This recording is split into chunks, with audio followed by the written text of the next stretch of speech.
হ্যাঁ, এটা তো আমাদের গত 5 বছর ধরে হচ্ছে, এটা পঞ্চম বর্ষ।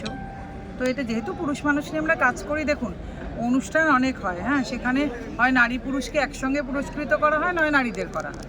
তো আমরা এটা প্রথম থেকেই ভেবেছি, সমাজে তো বহু পুরুষ আছেন যারা বহু অবদান রেখে চলেছেন, অনেক রকম সোশ্যাল কাজ করেন, বা সমাজে তাদের নিজেদের ক্ষেত্রে তারা অনেক কন্ট্রিবিউশন করছেন, কিন্তু সেটা না খুব একটা আমরা সামনে আনতে চাই না।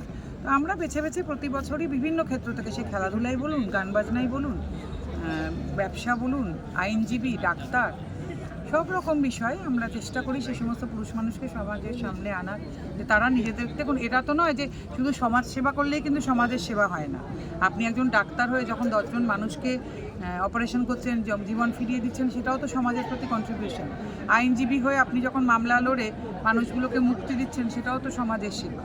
তো সেভাবে সমস্ত মানুষকে আনতে, ভালো ভালো লেখা লিখছেন, পড়ে মানুষ উজ্জীবিত হচ্ছে, সেটাও কি নয়? কি আপনি একজন পুরুষ মানুষই আপনি ফ্যাশন ডিজাইনারও হতে পারেন, আপনার ভালো ভালো পোশাক লোকে পরছেন, আনন্দ পাচ্ছেন, ভালো গান গাইছেন, ছাত্রছাত্রী তৈরি করছেন, সব দিকগুলোই তো হতে পারে। তো সেই সব ক্ষেত্রে পুরুষ মানুষদের অবদানকে মনে রেখে তাদেরকে সামনে নিয়ে আসা, আর কিছুই না। এমন কিন্তু নয় যে এটা নারীদেরকে কোনোভাবে ছোট করা, কারণ আমরা সমাজের সেরা নারীও করি প্রত্যেক বছর নারী দিবসের প্রাক্কালে। যেহেতু 19শে নভেম্বর পুরুষ দিবস, তার প্রাক্কালে প্রতি বছর আমরা করি এটা। টনিক ছবির সেই চিরকালীন চিরতরুণ আজ সেরার সেরা সম্মানে ভূষিত হচ্ছে অল বেঙ্গল মেন্স ফোরামের পক্ষ থেকে। এটা আমাদের বড় পাওনা। গান শুনবার একটা অনুরোধ রইল আমাদের সকলে। শিল্পী নই, মানে আমি আত্মরক্ষার্থে গান গাই। হ্যাঁ, এখন আমার গাইতেই হবে, উপায় নেই।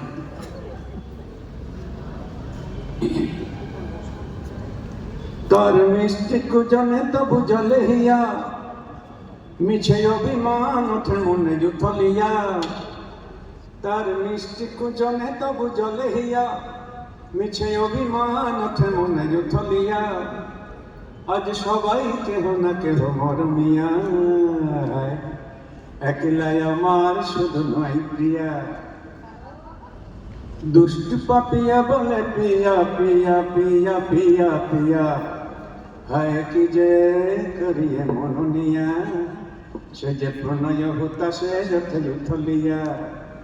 দুষ্ট পাপিয়া বলে পিয়া পিয়া পিয়া পিয়া, হায় কি যে করিয়ে মননিয়া।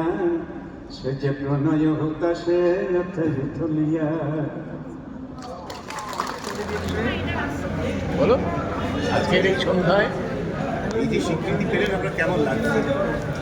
এটা যদি প্রথম হতো তাহলে আমি আনন্দে লাফাতে লাফাতে যেতাম।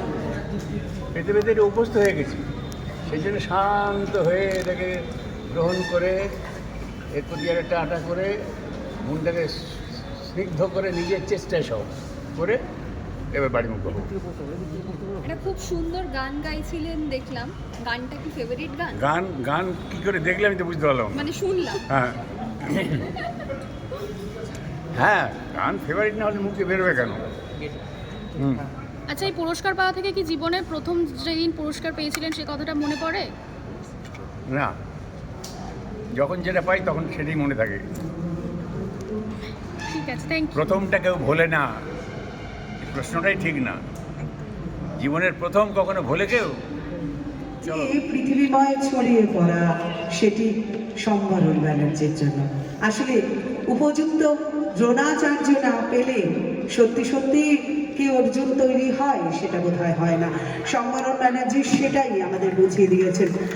ক্রিকেট তার জীবনের সবকিছু হলেও কলকাতার প্রাণের জিনিস ফুটবল। ছোটবেলায় ইস্ট বেঙ্গলের ম্যাচ দেখার জন্য বারে বারে তিনি মাঠে ছুটে যেতেন। খুব ভালো লাগে, কারণ প্রথম কথা হচ্ছে এটা একটা অভিনব ব্যাপার। আমি অনেক পুরস্কার হয়তো পেয়েছি, তবে সেরা পুরুষ ব্যাপারটা কোনোদিন পাইনি।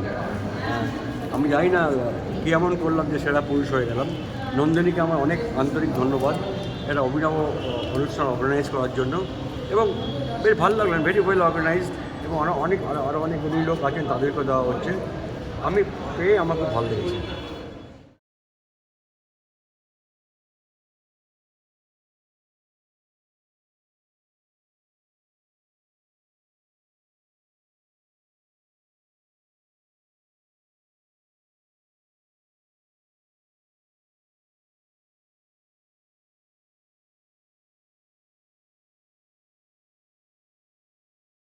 আসলে আমি এই পুরস্কারটাকে একটা বিশেষ জায়গা দেব এই কারণে, তার কারণ আমরা যখন প্রথম আপনাদের মতো রিপোর্টিং করা শুরু করেছিলাম, আমারও মনে এই প্রশ্নটা জাগতো, যেখানে এত নারী নির্যাতন, যেখানে এত বধূ হত্যা, যেখানে ক্রাইম এগেনস্ট ওমেন এত সংখ্যায় হচ্ছে, সেখানে পুরুষের জন্য কি আদৌ কোনো প্ল্যাটফর্ম দরকার? পরবর্তীকালে অভিজ্ঞতা এটুকু বুঝতে পেরেছি যে ঋতুপর্ণ ঘোষ বাংলা চলচ্চিত্রে একটা বিশেষ জায়গায়, খুব সংবেদনশীল জায়গা, সেই জায়গাটা তুলে ধরেছে। আবার উল্টো দিকে নন্দিনী এবং এই বেঞ্চ ফোরা, তারও একটা খুব প্রয়োজনীয় জায়গা তুলে ধরেছে।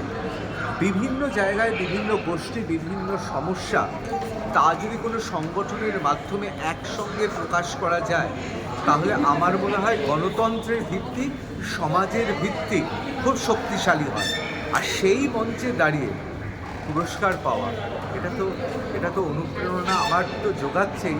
আমার মনে হয় সমস্ত সাংবাদিক যারা পথে ঘাটে বিভিন্ন জায়গায় রিপোর্টিং করছেন, প্রতিনিয়ত যারা চিন্তা ভাবনা করছেন, এটা বোধহয় তাদের জন্যই পুরস্কার। আমি শুধুমাত্র একজন নিমিত্ত মাত্র। আসল পুরস্কারটা আমাদের সবার, যারা পথে ঘাটে আমরা সাংবাদিকতা করি, আপনাদের মতো যারা সাংবাদিকতা করছে, সেটা ডিজিটাল হতে পারে, প্রিন্ট হতে পারে, টেলিভিশন হতে পারে, রেডিও হতে পারে, এটা সবার জন্য। পুরস্কার পেতে তো ভালোই লাগে, তো পুরস্কার পেলাম। চাকরি জীবনে তো যে ধরনের পুরস্কার আমাদের থাকে, প্রেসিডেন্ট বলো, প্রেসিডেন্ট অ্যাওয়ার্ডস বা চিফ মিনিস্টার্স অ্যাওয়ার্ডস, এগুলো তো পেয়েছি। তারপরে এই সমস্ত সেরা পুরুষ, ভালো লাগে, যে কোনো অ্যাওয়ার্ড পেতে ভালোই লাগে। তো সেই অর্থে বলবো যে আমাকে সিলেক্ট করেছে নন্দিনীরা, এবং পরাণ বন্দ্যোপাধ্যায়, বিশ্বেন্দ্র প্রসাদ ভাদুরী বা তাপস বাবুর সঙ্গে শুরু করে যে অন্যান্য অনেক ইম্পর্ট্যান্ট লোকেরা আছে, তাদের মধ্যে আমাকে যে সিলেকশন করেছে এবং তাদের সঙ্গে আমি স্টেজ শেয়ার করতে পেরেছি, এটাই আমার কাছে অত্যন্ত সৌভাগ্য। আর দুটো কাজ একসাথে সামলানো কতটা সমস্যা, মানে তুমি কিভাবে সামলাচ্ছ? এখন তো প্রায় অনেক কাজেই তোমাকে দেখতে পাচ্ছি আমরা। দেখো, আমার মা বেসিক্যালি স্কুল টিচার ছিল, আমার বাবা অনেক আগে মারা গেছে। তো মাকে আমি কি দেখতাম জানো? মা সকালবেলা উঠে, আমরা তো গ্রামের লোক, জেলার ছেলে, সকালবেলা উঠে মা প্রথমে দেখতাম উঠোন ঝাড় দিত, তারপরে ব্রেকফাস্ট রেডি করতো, রুটি সবজি। আমরা যেতাম বাইরে দৌড়তে, ফিরে এসে 8টার মধ্যে ব্রেকফাস্ট খেয়ে, আর আমাদের না গ্যাস ছিল না, তো ওই বাঁশ আর কাঠ আর ঘুঁটে দিয়ে উনুন জ্বালাতে হতো। সেগুলো হয়তো তোমরা কেউ দেখো নি, তোমরা জানো না what is that type of things. তো সেটা না ফুঁ দিয়ে জ্বালাতে হতো, তো প্রচুর সময় লাগতো ফুঁ দিয়ে জ্বালাতে। সেটা করে মা আমাদের রান্নাবান্না করে দিতেন, এবং আমরা 9:30টার মধ্যে স্কুলে, আমি সাইকেল চালিয়ে, আমার ভাইরা তখন ছোটো, পাশে একটা স্কুলে পড়তো, চলে যেত। মা চলে যেতেন স্কুলে পড়াতে, আমি দুপুরে একবার আসতাম, তখন তো ভাত ডাল রেডি থাকতো, এসে খেয়ে আবার স্কুলে চলে যেতাম। 5টা 5:30টার সময় বল টল পিটিয়ে যখন বাড়িতে আসতাম, মা তখন চলে এসছে। আবার সন্ধ্যেবেলা ধরো ওই প্রার্থনা করা একসাথে, তারপরে খাওয়া দাওয়া এবং পড়াশোনা।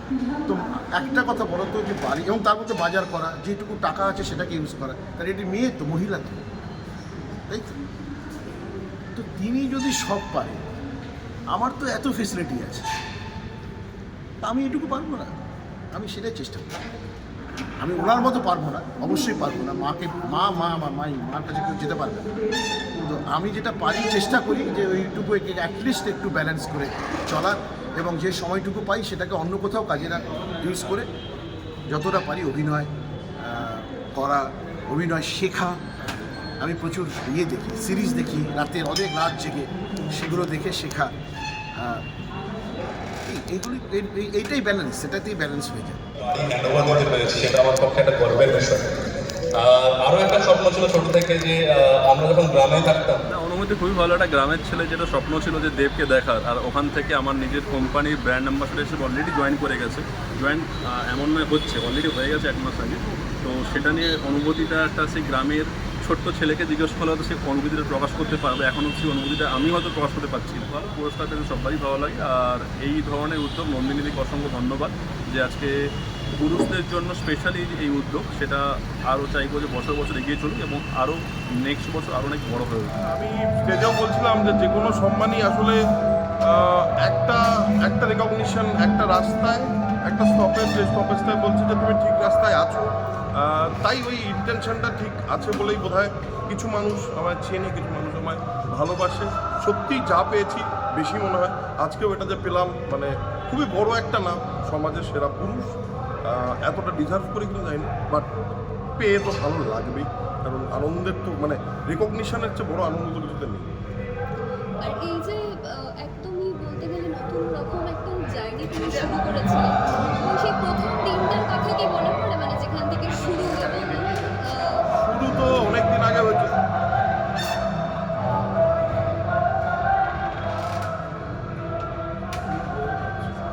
শুরুটা তো অনেকদিন আগে